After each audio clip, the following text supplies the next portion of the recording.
In diesem Video zeige ich dir, wie du das vordere und hintere Differential deines Traxxas TRX 4M fetten kannst, denn die Differentiale sind ab Werk wirklich knochentrocken. Viel Spaß bei diesem Video.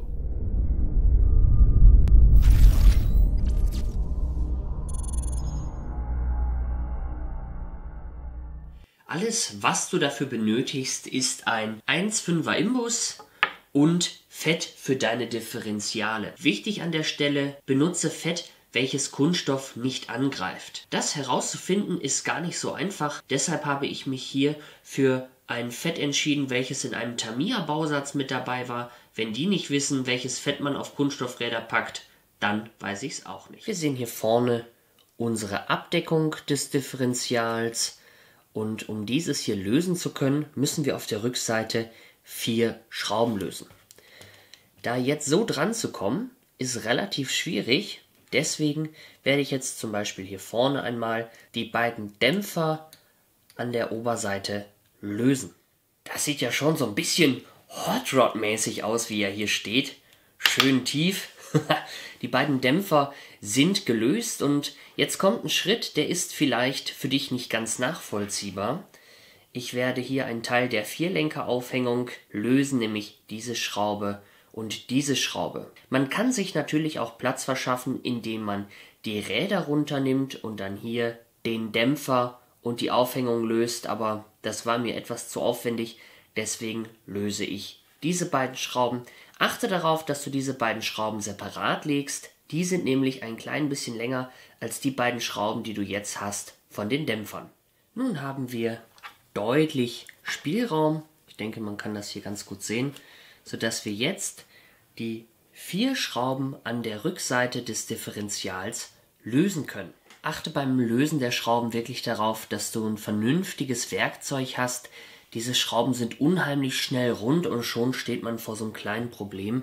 Das muss nicht sein. Wir nehmen jetzt mal den Deckel ab und was wir am Rand des Deckels so ein bisschen sehen können, dass es ein bisschen glänzt, als wenn man mit Sprühfett gearbeitet hat, was so ein bisschen Wasser abstoßen soll, dass da kein Wasser reinkommt.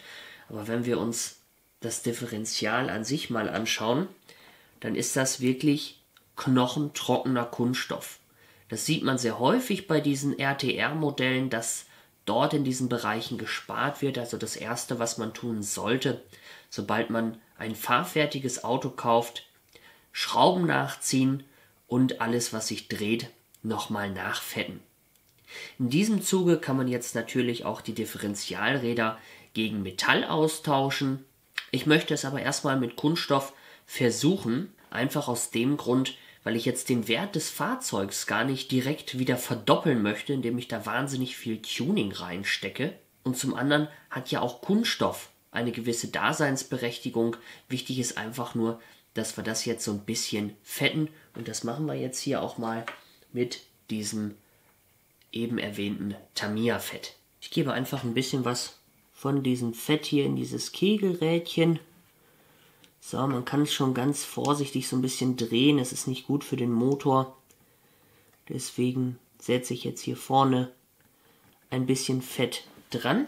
Und was wir jetzt mal machen können, dass wir einfach mal den Akku anschließen und die Fernbedienung einschalten, dass wir jetzt mal ganz langsam fahren und das Fett mal so ein bisschen verteilen. Dann bekommen wir auch einen Überblick darüber, ob genug drin ist, ob vielleicht schon zu viel drin ist.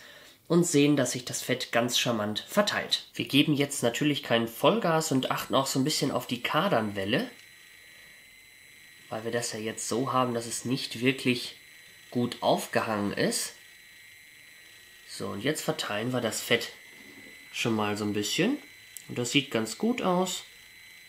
Wir sehen natürlich auch noch genau, wo wir das Fett angesetzt haben. Wir fahren auch noch mal eine Runde rückwärts. Und jetzt können wir natürlich auch beigehen, zum Beispiel mit einem Zahnstocher und das nochmal in die gewünschten Stellen bringen. Der Fettfilm ist nun sehr gleichmäßig und wir können wieder starten, das Ganze zusammenzusetzen. Wir schließen zuerst das Differential, kümmern uns dann um die beiden Schrauben der Vierlenkeraufhängung und befestigen dann oben wieder die Dämpfer. Wir kümmern uns jetzt sofort um das hintere Differential, aber wichtiger Hinweis an dieser Stelle, auch dein Getriebe ist knochentrocken und auch hier sind Kunststoffzahnräder verbaut. Wie du das Getriebe fettest und sogar noch eine andere Untersetzung einbaust, das zeige ich dir hier oben im verlinkten Video. Schauen wir uns nun das hintere Differential an. Hier eine sehr ähnliche Vorgehensweise. Ich löse als erstes die beiden oberen Schrauben der beiden Dämpfer. Und jetzt schau mal, wie viel Arbeitsfreiraum wir dadurch schon haben. Das ist schon echt wahnsinnig. Da sieht man auch mal, wie viel Potenzial noch in dieser Hinterachse steckt. Mit ein bisschen Tuning kann man da noch einiges rausholen, wenn man es dann möchte. Ich möchte es genauso lassen, wie es ist. Aber ich habe jetzt den Vorteil, dass ich durch diesen sehr guten Spielraum hier schon an alle 4 Schrauben rankomme und diese jetzt einmal löse. Wir nehmen die Differentialabdeckung vorsichtig ab und sehen auch hier wieder die Zahnräder und auch hier ist alles komplett knochentrocken. Ich nehme mir hier etwas von meinem Tamiya Fett und packe da schon mal ein bisschen was drauf. So. Selbiges Spiel wie gerade eben. Ich schalte das Fahrzeug ein und werde jetzt vorsichtig das Fett ein bisschen schon mal verteilen. So. Schon mal so ein bisschen verteilen das Ganze. Dann sehen wir gleich noch, wo was fehlt. Auch nochmal wieder eine Runde rückwärts fahren. Ich habe dieses Low-Gear-Set verbaut.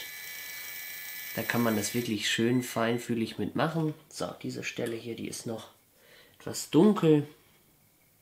Beziehungsweise da ist nur gar nichts. Deswegen da auch nochmal ein Tupfer dran. Dann kann man notfalls nochmal gleich mit einem Zahnstocher da so ein bisschen beigehen. Das auch nochmal ein bisschen da wegholen, wo man es jetzt nicht haben möchte. Und an die Stellen bringen, wo man es haben möchte. Und mit dieser Methode kannst du wirklich sicher sein, dass wenn du den Deckel wieder drauf packst, dass du genau weißt, ob alles schön verteilt ist und ob an jeder Stelle auch wirklich was dran ist. Natürlich verteilt sich das noch mehr, je mehr du fährst. Eine ganz klare Sache. In meinen Augen ist jetzt alles gleichmäßig drauf. Du kannst es dir hier einmal ansehen. Damit bin ich vollkommen zufrieden. Und natürlich kann man jetzt anfangen, die Gleitlager gegen Kugellager etc. zu ersetzen. Das ist auch alles prima, das ist auch alles gut und wird auch seinen Zweck erfüllen.